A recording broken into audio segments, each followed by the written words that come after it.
Ang bigat ko na talaga, and I hope that biking will really help me lose weight.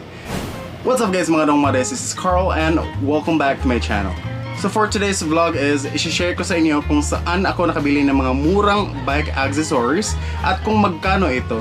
So most of these items ay galing sa Shopee and I'm gonna share to you the exact name of the shop and of course the price. If you haven't subscribed to my YouTube channel, please do kasi 60 to 70% of my subscribers or viewers haven't subscribed yet. So please subscribe and hit the notification bell button para malaman nyo kung meron akong mga bagong upload.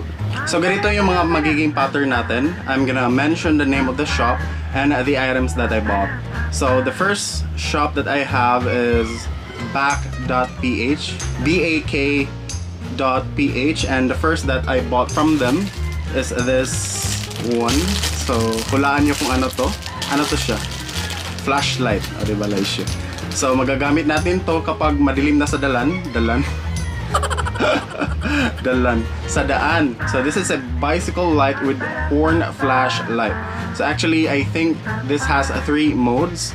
So, let me try to turn it on. So, ito yung first. And, yung second. Medyo dim yung light niya, no? And yung third is nagpa-flash siya. So eto siya. O diba? And aside from the light itself, meron siyang parang horn. Ang sagwa naman ng horn na word. Horn. Kaya na mag-interpret nun. So if we tap this, tap talaga. So if we push this button, para siyang ano, para siyang horn. Kaya pala horn kasi horn siya. So this item is nawala na. So this is 112 pesos and the original price is 125. So malaki talaga yung na-save ko dito kasi 112 pesos na lang siya. Of course. So next item that we have is, so this is a Zefal Pro Lube bicycle chain lube. Of course. Magagamit natin to siya sa ating bicycle chain. So ilalagay lang natin doon para hindi mataya. Hindi siya hindi siya mag-stiff. So para laban-laban lang tayo sa ating pagbabike. This cost me 59 pesos and the original price is 79. So ang laki talaga ng na-save ko dito. So next is original VS1 Protector, and actually paborito ko to noon kasi ang bango niya. So ang scent nito is lemon flavor talaga. So kinakain pa talaga to guys, no? So ano to siya, lemon scent, and noon nung college pa ako, pinispray ko talaga sa curtain kasi ang bango niya. Pero ewan ko ba't nag-iba yung amoy niya. Lemon pa rin siya pero hindi kasing bango noon. So baka fake to, no? So hindi ko alam yung palatandaan ko ano yung fake at tsaka yung original. So meron naman siyang nakalagay dito na original. So ito siya. So ano to siya, pang clean, pang shine, it removes stain and of course restores color. For Arabic plastic, vinyl, and leather. So yun na. Yun lang yung mga binili ko sa Shopee. Of course sa shop lang na iyon. Meron pa tayong binili na iba. And lahat talaga itong pang bike guys. So magagamit natin to. Na-mention ko ba yung price ng motorcycle Ewan. Basta yung price nun is 106 pesos. So sobrang sulit niya. Original price is 118. So next shop that we have is sdstore.ph, and the only thing that I bought from them is this. So actually nagamit ko na to guys, no? So amoy ano na siya? Amoy bugok na itlog. Ang sagwa.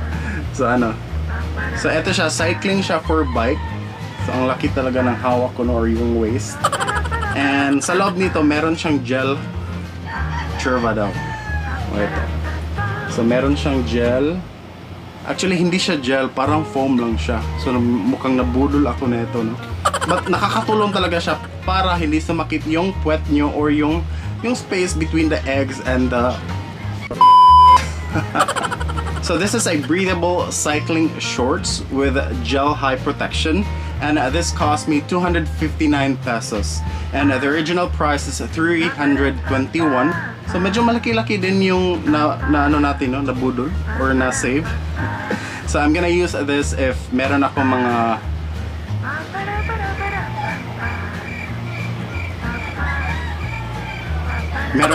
long drive. Ano ba long drive? So next shop natin is red.bull.ktm. So ang weird lang ng Shopee shops, no, kasi ang hirap i-spell out ng mga shops nila. Ewan ko, baka nagpapalit-palit sila ng shop names. So first na binili natin is itong 2 pieces mountain bike bicycles front rear plastic. So eto siya. So nilagay ko dito. So hindi ko pa talaga to ina-install. So let's open it. Dili manghilabot ha. I'm gonna show you my dog. Shh, di manghilabot ha. Kuboy. So eto siya. Oh, ang ganda, diba? So this protects my back from muds and yung mga pisik-pisik. Anong Tagalog sa pisik? Basta tubig sa daan. So ilalagay natin siya sa front at sa back. So ito yung front and ito naman yung back. And sobrang mura lang to, guys. I think nasa mga 50 plus lang to. 55 pesos and the original price is 256. So medyo malaki-laking savings ang nakuha natin dito ng mga nasa 200 pesos. Ewan ko if totoo. Basta yun. So next item that we have is this. So pangpuna siya. So hindi siya nothing much from this. Ano siya? This is 8 pesos. So magagamit natin to pangpuna sa bike if naglilinis kayo. So you can actually use this. So I bought two pieces kasi 8 pesos lang siya. And next that we have is a microfiber thick cloth or anong tawag? Or towel. So eto siya. So may pagka-yellow and at the back is gray color. So maliit lang to siya, 30 by 30 cm and this cost me 16 pesos. And meron siyang malaking version. So this is a 30 by 60. So mas malaki siya. Of course, I think sa haba niya times 2 siya compared sa ating binili na 16 pesos. And itong malaki naman is 32 pesos. Original price is 120 pesos. Yung 60 naman is original price niya is 50 pesos. Next that we have, nasa na ba yun? Wala na, gikuha sa ero. Oh, ito pala. So etong chain stay cycle bicycle bike frame. Parang mali-mali yung mga title na nilagay ng Shopee seller. So ito siya, nilalagay siya malapit sa chain para hindi magasgasan yung yung metal frame ng ating bike. So eto siya. This is just 23 pesos and the original price is 25 pesos. So nakasave tayo ng of course 2 pesos. Kinakalculate pa ba yun? So next that we have is of course a silicone black lever grips. So ilalagay natin to sa ating brakes. So eto siya. O diba? Ang ganda. And ano lang to siya, guys? 16 pesos. Ang mura talaga sa magandang quality na ito. O diba? And original price is 70 pesos. So kinabubudol talaga tayo ng seller, no? Next that we have is a bike carrier mountain black iron buckle. Saan naman eh? Yung parang nilalagay sa likod para meron kang a little bit of compartment para malagyan ng bag or any groceries na gusto mo. So eto siya. So hindi ko pa talaga nagamit to. Eto. So ini-install siya sa likod ng bike para malagyan ng something dito. Diba? Magagamit natin to sa ating mga long drives soon. So ilalagay natin dyan ang ating mga bags or if you want to go on grocery, this is very useful. And if magpapa-install kayo niyan sa mga bike shops, siguro mga nasa 1,000 pesos. Of course, included na yung item. But if bibili lang kayo niyan, yung installment lang sa mga bike shops, if hindi kayo marunong mag-install, is just 90 pesos. So, sobrang savings talaga. Sobrang savings talaga. So, this cost me 345 pesos and the original price is 700. And the original price is 780. So, next that we have, of course, is a head kerchief. So, hindi siya hindi siya handkerchief, but head kerchief. So, eto siya. So, ito yung mga usually ginagamit ng mga Grab drivers or mga Food Panda deliverers, no? So, i-try natin.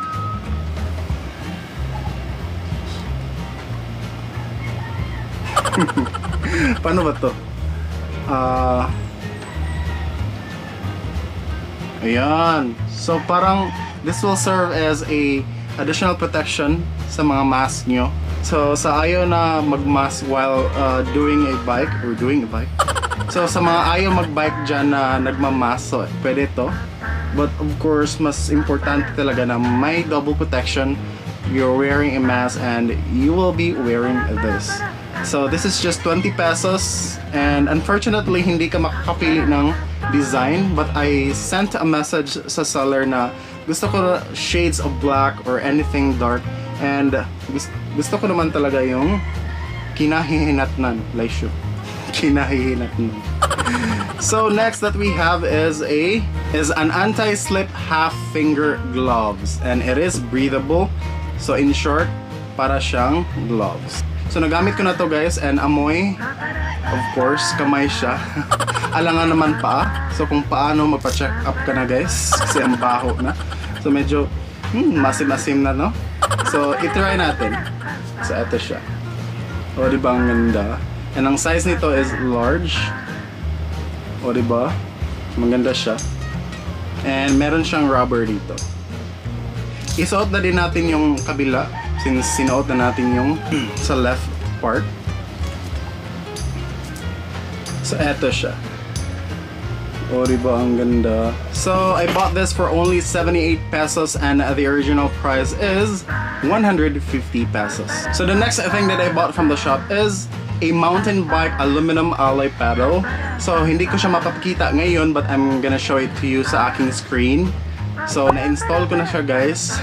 Kasi nasira talaga yung pedal ko before. Kasi plastic lang siya. And finally, meron na tayong mountain bike aluminum alloy pedal. And it cost me, I think, I'll just gonna show it to the screen kasi hindi ko na screenshot.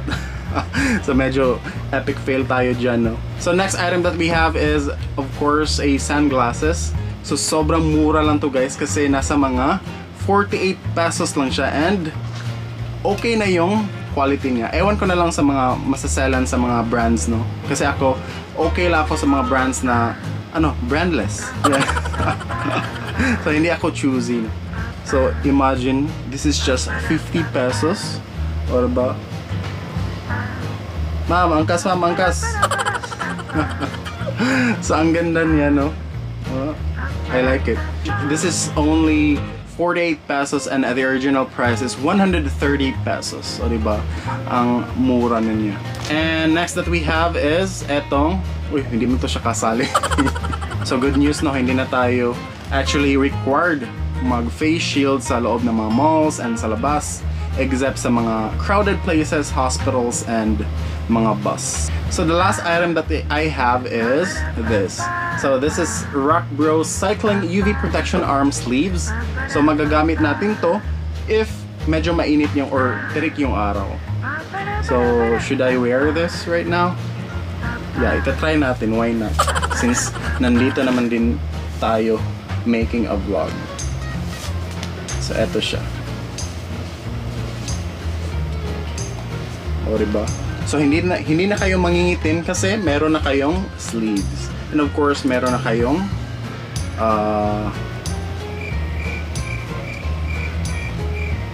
gloves. So let's wear the other one. O diba, ang ganda.